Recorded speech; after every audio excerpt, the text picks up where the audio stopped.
Hello India मेरे एक और वीडियो में आप लोग का स्वागत है। टाइटल हॉन्टेड हवेली। रात के लगभग 12 बज चुके थे।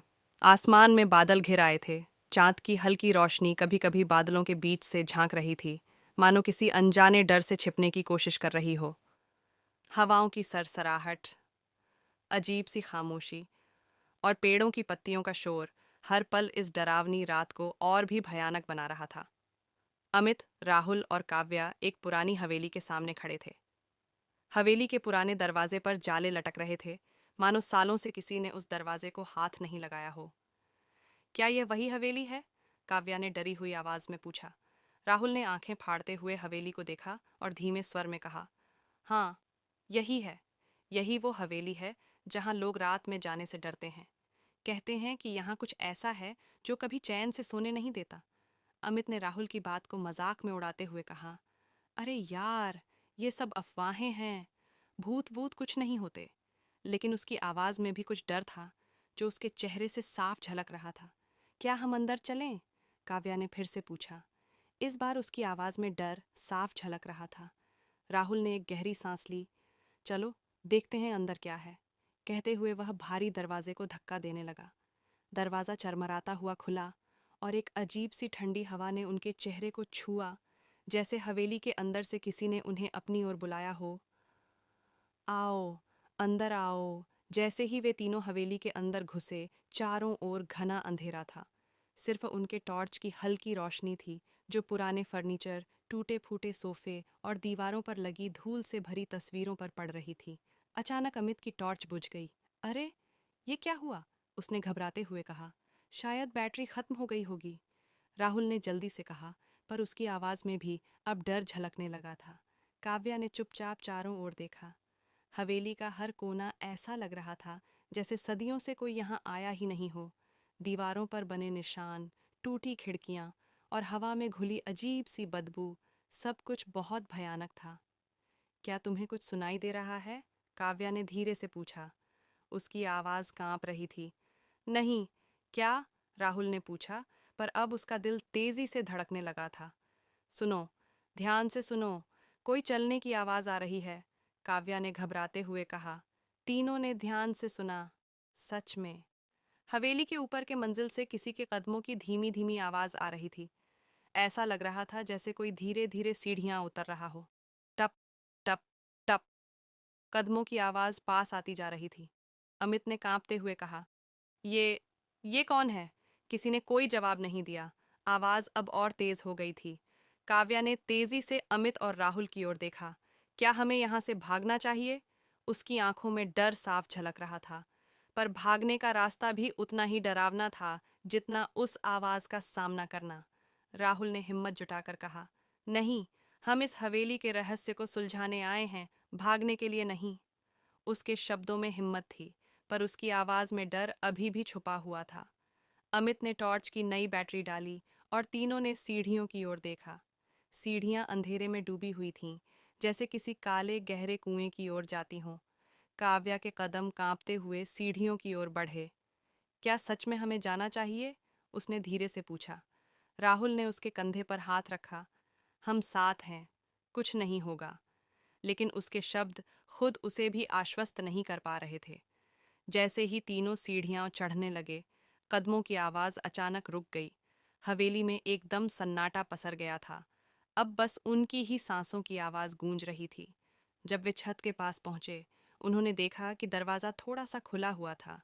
अंदर से हल्की सी रोशनी आ रही थी। कौन अंदर हो सकता है? अमित ने धीमी आवाज में पूछा। राहुल ने दरवाजे को धक्का दिया। दरवाजा चरमराता हुआ पूरी तरह से खुल गया, और जो उन्होंने देखा उसने उनकी रूह तक हिला दी। एक बूढ़ी औरत एक पुरानी कुर्सी पर बैठी हुई थी। उसका चेहरा झुर्रियों से भरा था। उसकी आंखें खोखली और सफ़ेद थीं। वह सीधी तीनों की ओर देख रही थी, बिना पलक झपकाए, बिना कोई हरकत किए। ये कौन है? काव्या ने डरते हुए पूछा। अमित ने तुरंत अपने कदम पीछे खींचे। ये ये सच में कौन है?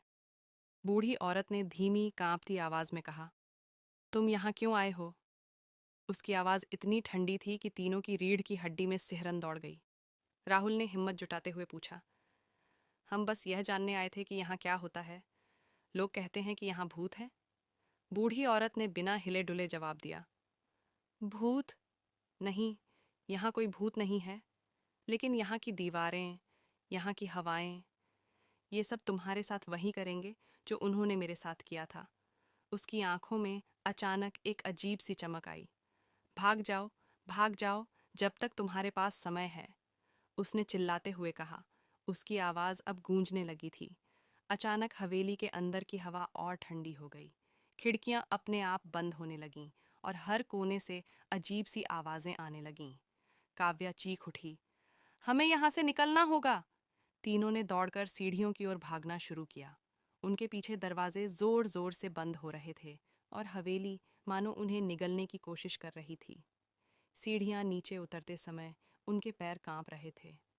राहुल ने दरवाजे तक पहुंचकर उसे जोर से धक्का दिया, पर वह दरवाजा अब खुलने का नाम ही नहीं ले रहा था। हवेली की दीवारों पर अजीबोगरीब छायाएं उभरने लगीं।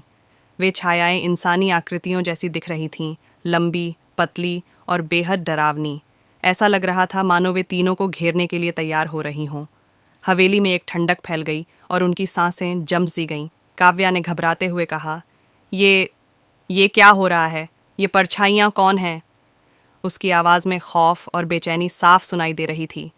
राहुल ने खिड़की की ग्रिल को जोर से पकड़ते हुए कहा, हमें यहाँ से निकलना होगा, कोई ना कोई रास्ता तो होगा। लेकिन तभी वे छायाएं धीरे धीरे उनकी ओर बढ़ने लगीं। उनकी चाल इतनी धीमी थी कि हर कदम के साथ हवा में घबराहट और तनाव बढ़ता जा रहा था। अमित ने डरते हुए कहा, ये हमें मार डालेंगी, हमें जल्दी कुछ करना होगा।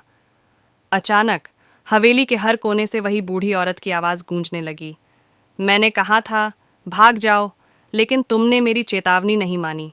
अब ये हवेली तुम्हारी आत्माओं को कभी चैन से नहीं सोने देगी। उसकी आवाज़ गहरी और भयानक थी, मानो हवेली खुद उसकी बातों से जिंदा हो गई हो। काव्या ने कांपते हुए कहा, हम फंस गए हैं, अब कोई उम्मीद नहीं है। राहुल ने आखिरी बार दरवाजे को धक्का दिया और आश्चर्यजनक रूप से दरवाज़ा एक झटके में खुल गया। तीनों ने बिना कोई वक्त गंवाए दौड़कर दरवाजे से बाहर छलांग लगाई। बाहर की ठंडी हवा ने उनका स्वागत किया, लेकिन उस हवेली से निकलने का डर उनके चेहरों पर साफ झलक रहा था। हवेली के दरवाजे के बाहर पहुंचकर उन्होंने मुड़कर देखा। वह दरवाज़ा धीरे धीरे अपने आप बंद हो गया और अंदर की आवाज़ें अचानक खामोश हो गईं। ऐसा लग रहा था मानो हवेली फिर से अपने अंधेरे रहस्य के भीतर समा गई हों। तीनों ने एक दूसरे की ओर देखा। उनकी सांसें तेज हो रही थीं। काव्या ने हाँफते हुए कहा, अब हम कभी भी इस जगह वापस नहीं आएंगे। राहुल और अमित ने सहमति में सिर हिलाया। लेकिन जैसे ही वे वहाँ से चलने लगे, हवेली के अंदर से फिर से वही भयानक चीख सुनाई दी। तीनों ने घबराकर पीछे देखा, लेकिन इस बार हवेली के दरवाजे के बाहर एक परछाई खड़ी थी। वह परछाई उसी बूढ़ी औरत की थी जिसने कहा था, तुम भाग तो गए हो, पर इस हवेली का शाप हमेशा तुम्हारे साथ रहेगा। राहुल, काव्या और अमित दौड़ते हुए वहाँ से दूर भाग गए, लेकिन उनके दिलों में अब भी उस भयानक रात का खौफ बसा हुआ था।